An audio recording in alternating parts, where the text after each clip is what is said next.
Chandrika channel में मैं आप सभी का स्वागत करती हूँ। आज मैं आप सभी लोगों के लिए रुद्र गायत्री मंत्र लेकर उपस्थित हूँ।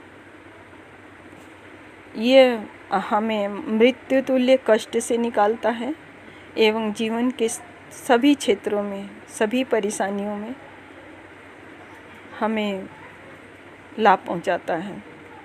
भगवान शिव अपने भक्तों की सभी मनोकामनाएं पूरी करते हैं। इन्हें भोलेनाथ कहते हैं। भोलेनाथ की कृपा हर किसी पर होती है। जो इनकी शरण में जाता है वो निर्भय अवश्य हो जाता है। इनका उपासक मृत्यु को पराजित कर सकता है। इस मंत्र के स्मरण मात्र से मृत्यु का डर दूर भाग जाता है। जब जीवन में चारों तरफ अंधकार छा जाए, आगे बढ़ने का कोई मार्ग दिखाई ना दे, जब लगे कि अब बचना असंभव है, कोई चमत्कार ही बचा सकता है। हर किसी के जीवन में मैं समझती हूँ कि कभी न कभी एक ऐसा समय आता है जब लड़ते लड़ते इंसान थक जाता है तो उसे लगता है कि मर जाना बल्कि अच्छा है। लेकिन उस समय भगवान शिव एक ऐसे देव हैं जो आपको उस संकट से निकाल ही लेते हैं। बस उन्हें दिल से एक बार पुकारने की ज़रूरत है। और यह रुद्र गायत्री मंत्र किसी भी प्रकार के संकट में बचने के लिए या मृत्यु से संघर्ष करके उस पर विजय प्राप्त करने के लिए रामबाण उपाय है। भगवान शिव का यह मंत्र अत्यंत पावरफुल और तुरंत फलदायी है। इसे रुद्र गायत्री मंत्र के नाम से जाना जाता है, जो मैंने आपको अभी बताया। जीवन में 2 मंत्र ऐसे हैं जिसे महामंत्र की संज्ञा दी गई है। पहला गायत्री मंत्र और दूसरा महामृत्युंजय मंत्र। इन दोनों मंत्रों को मंत्र राज भी कहा जाता है और इसके अलावा दूसरे किसी भी मंत्र को मंत्र की उपाधि नहीं मिली है। अगर आपका कोई बहुत बीमार हो या फिर आपके जीवन का कोई कष्ट मिट ही ना रहा हो तो उस समय गुरु मंत्र का जाप बढ़ा दें और महामृत्युंजय या रुद्र गायत्री मंत्र का जाप करें। इस मंत्र के जाप से मृत्यु को हराया जा सकता है। जब मृत्यु तुल्य कष्ट में हो, जहाँ मनुष्य का नहीं चलता, वहाँ महादेव का मंत्र जब फलदायी होता ही है। किसी भी शुभ तिथि में नियत समय पर मंत्र जब शुरू करना अच्छा होता है। कोई विशेष तिथि आप अपने हिसाब से चुन सकते हैं और कहीं भी आप रहते हैं, पास के मंदिर में जाकर एक लोटे में दूध, दही, घी, शक्कर, शहद मिलाकर अर्घ्य दें। फल, फूल, मीठा एवं बेलपत्र चढ़ाएं। घी का दीपक जलाएं, धूप भी जलाएं, जलाकर वहाँ रख दें। अपने मोबाइल में धीमी आवाज़ में गायत्री मंत्र चलाकर रख लें और कुश के आसन पर लाल या काला वस्त्र पहनकर बैठ जाएं। अपनी समस्या के अनुसार आप संकल्प लें। जिस दिन भी आप संकल्प लेंगे उस दिन से समय एवं माला कितनी करनी है इस बात का ध्यान रखें। अगर आपने 11 माला का संकल्प लिया है तो नियत समय पर 11 माला ही जाप करें। संकल्प लेकर शुरू किया गया जाप, आपकी जीवन की जो समस्याएं हैं उन्हें बोल कर लिया गया संकल्प, तुरंत समस्याएं समाप्त होने लग जाती हैं और फल भी आपको दिखाई देता है। यानी जाप का फल तुरंत मिलने लग जाता है। जाप में रुद्राक्ष की माला का उपयोग करें। आज मैं आपको रुद्र गायत्री मंत्र जाप करके 108 बार जाप करके बताऊंगी। इसे करने से साधक की सभी समस्याएं समाप्त होंगी। मृत्यु भय पूर्ण रूप से समाप्त होगा। निरोगी काया हो जाएगी। इसके जाप से पितृदोष, वास्तु दोष, काल सर्प दोष, शनि की पीड़ा, ढैया, 7.5 राहु दोष, अन्य ग्रहों का दुष्प्रभाव शांत होता है। मरणासन स्थिति से भी जीवन दान मिलता है। यह अचूक उपाय है। मैं समझती हूँ इसे जब भी जीवन की परिस्थितियाँ जटिल हो जाएं उस स्थिति में अवश्य करना चाहिए। तो आइए मंत्र जप करते हैं 108 बार रुद्र गायत्री मंत्र। ॐ सर्वेश्वराय विद्महे शूलहस्ताय धीमहि तन्नो रुद्र प्रचोदयात्। ॐ सर्वेश्वराय विद्महे शूलहस्ताय धीमहि तन्नो रुद्र प्रचोदयात्। ॐ सर्वेश्वराय विद्महे शूलहस्ताय धीमहि तन्नो रुद्र प्रचोदयात्।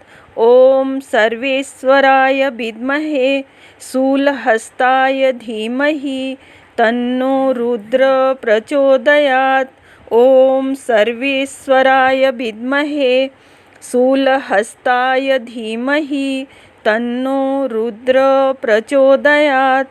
ॐ सर्वेश्वराय विद्महे शूलहस्ताय धीमहि तन्नो रुद्र प्रचोदयात्। ॐ सर्वेश्वराय विद्महे शूलहस्ताय धीमहि तन्नो रुद्र प्रचोदयात्। ॐ सर्वेश्वराय विद्महे शूलहस्ताय धीमहि तन्नो रुद्र प्रचोदयात्। ॐ सर्वेश्वराय विद्महे शूलहस्ताय धीमहि तन्नो रुद्र प्रचोदयात्। ॐ सर्वेश्वराय विद्महे शूलहस्ताय धीमहि तन्नो रुद्र प्रचोदयात्। ॐ सर्वेश्वराय विद्महे शूलहस्ताय धीमहि तन्नो रुद्र प्रचोदयात्। ॐ सर्वेश्वराय विद्महे शूलहस्ताय धीमहि तन्नो रुद्र प्रचोदयात्। ॐ सर्वेश्वराय विद्महे शूलहस्ताय धीमहि तन्नो रुद्र प्रचोदयात्। ॐ सर्वेश्वराय विद्महे शूलहस्ताय धीमहि तन्नो रुद्र प्रचोदयात्। ॐ सर्वेश्वराय विद्महे शूलहस्ताय धीमहि तन्नो रुद्र प्रचोदयात्। ॐ सर्वेश्वराय विद्महे शूलहस्ताय धीमहि तन्नो रुद्र प्रचोदयात्। ॐ सर्वेश्वराय विद्महे शूलहस्ताय धीमहि तन्नो रुद्र प्रचोदयात्। ॐ सर्वेश्वराय विद्महे शूलहस्ताय धीमहि तन्नो रुद्र प्रचोदयात्। ॐ सर्वेश्वराय विद्महे शूलहस्ताय धीमहि तन्नो रुद्र प्रचोदयात्। ॐ सर्वेश्वराय विद्महे शूलहस्ताय धीमहि तन्नो रुद्र प्रचोदयात्। ॐ सर्वेश्वराय विद्महे शूलहस्ताय धीमहि तन्नो रुद्र प्रचोदयात्। ॐ सर्वेश्वराय विद्महे शूलहस्ताय धीमहि तन्नो रुद्र प्रचोदयात्। ॐ सर्वेश्वराय विद्महे शूलहस्ताय धीमहि तन्नो रुद्र प्रचोदयात्। ॐ सर्वेश्वराय विद्महे शूलहस्ताय धीमहि तन्नो रुद्र प्रचोदयात्। ॐ सर्वेश्वराय विद्महे शूलहस्ताय धीमहि तन्नो रुद्र प्रचोदयात्। ॐ सर्वेश्वराय विद्महे शूलहस्ताय धीमहि तन्नो रुद्र प्रचोदयात्। ॐ सर्वेश्वराय विद्महे शूलहस्ताय धीमहि तन्नो रुद्र प्रचोदयात्। ॐ सर्वेश्वराय विद्महे शूलहस्ताय धीमहि तन्नो रुद्र प्रचोदयात्। ॐ सर्वेश्वराय विद्महे शूलहस्ताय धीमहि तन्नो रुद्र प्रचोदयात्। ॐ सर्वेश्वराय विद्महे शूलहस्ताय धीमहि तन्नो रुद्र प्रचोदयात्। ॐ सर्वेश्वराय विद्महे शूलहस्ताय धीमहि तन्नो रुद्र प्रचोदयात्। ॐ सर्वेश्वराय विद्महे शूलहस्ताय धीमहि तन्नो रुद्र प्रचोदयात्।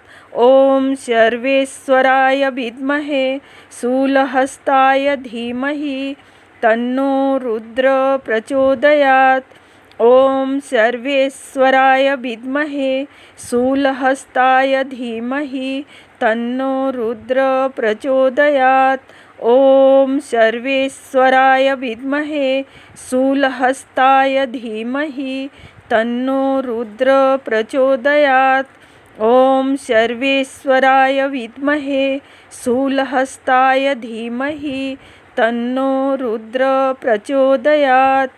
ॐ सर्वेश्वराय विद्महे शूलहस्ताय धीमहि तन्नो रुद्र प्रचोदयात्।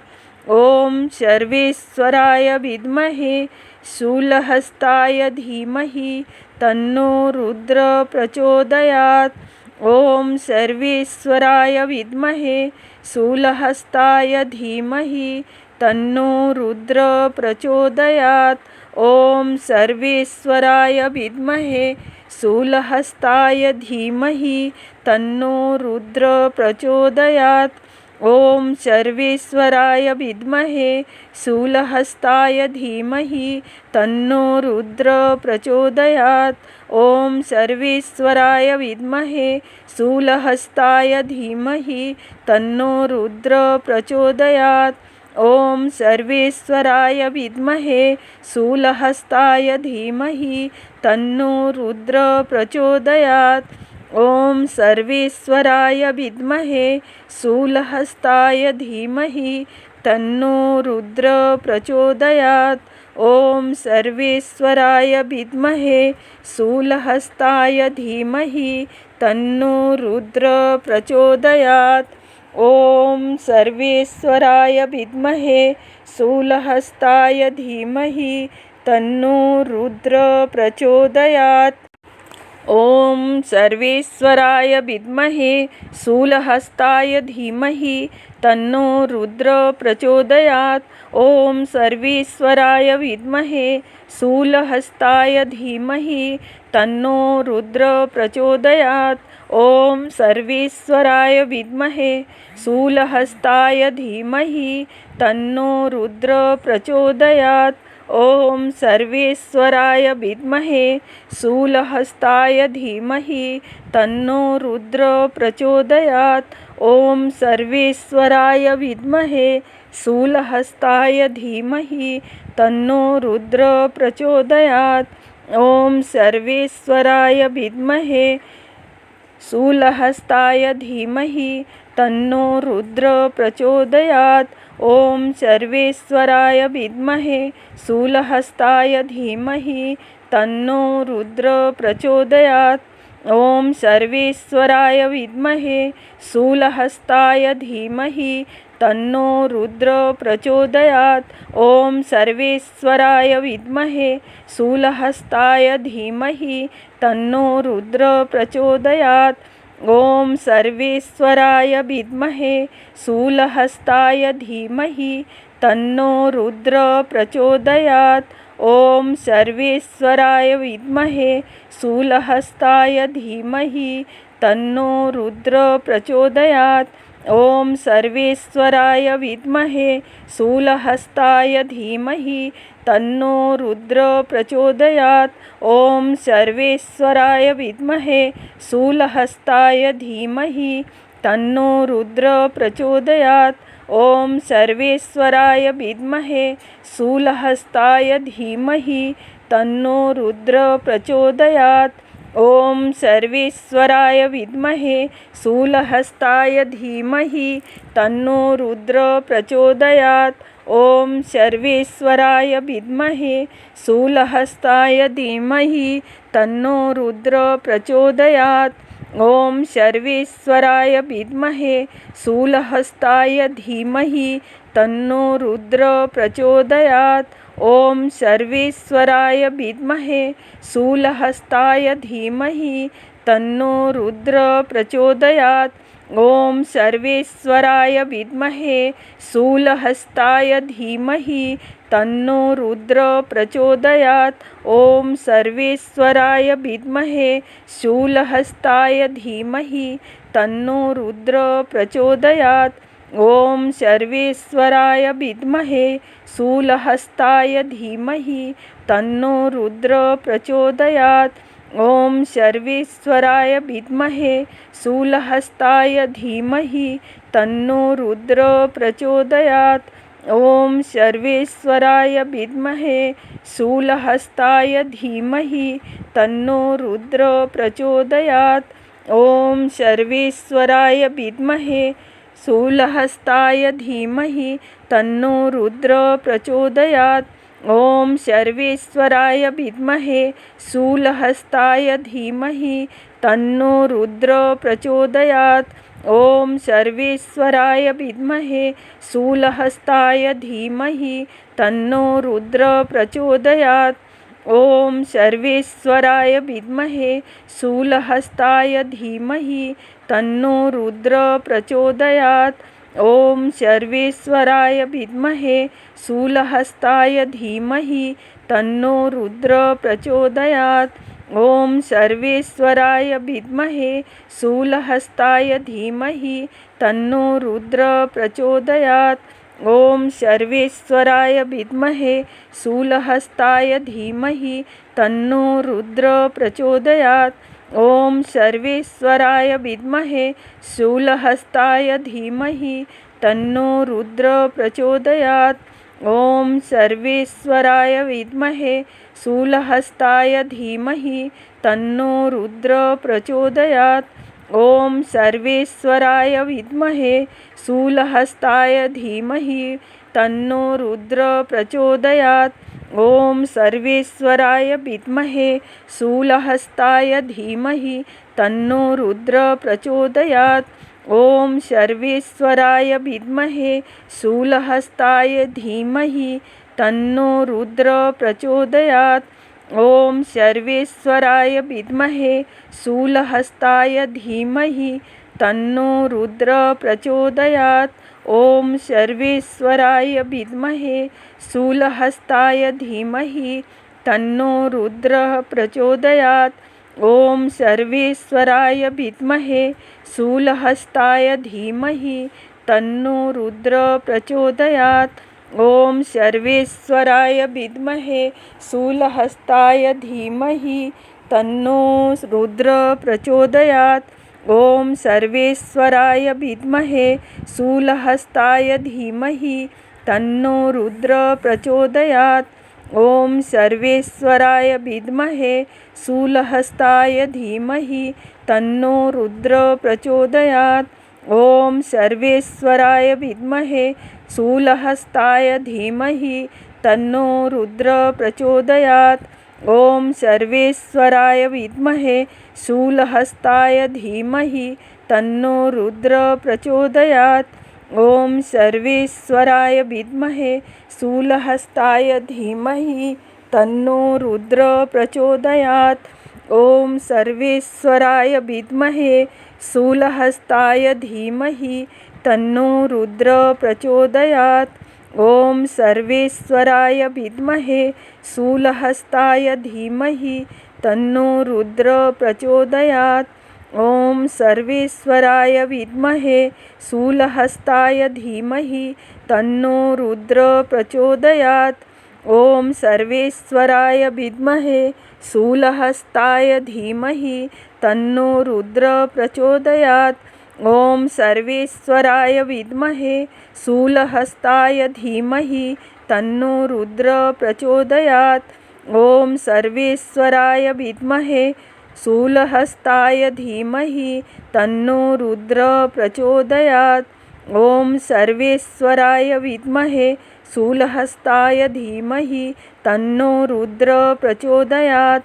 ओम सर्वेश्वराय विद्महे शूलहस्ताय धीमहि तन्नो रुद्र प्रचोदयात्। ओम सर्वेश्वराय विद्महे शूलहस्ताय धीमहि तन्नो रुद्र प्रचोदयात्। ओम सर्वेश्वराय विद्महे शूलहस्ताय धीमहि तन्नो रुद्र प्रचोदयात्। ओम सर्वेश्वराय विद्महे शूलहस्ताय धीमहि तन्नो रुद्र प्रचोदयात्। ओम सर्वेश्वराय विद्महे शूलहस्ताय धीमहि तन्नो रुद्र प्रचोदयात्।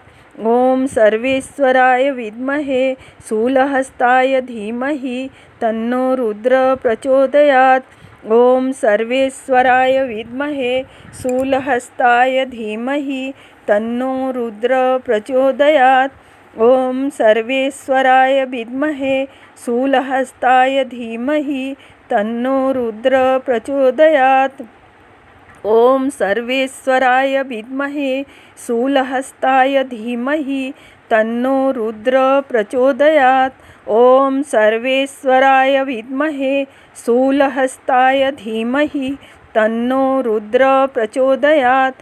ओम सर्वेश्वराय विद्महे शूलहस्ताय धीमहि तन्नो रुद्र प्रचोदयात्। ओम सर्वेश्वराय विद्महे शूलहस्ताय धीमहि तन्नो रुद्र प्रचोदयात्। ओम सर्वेश्वराय विद्महे शूलहस्ताय धीमहि तन्नो रुद्र प्रचोदयात्।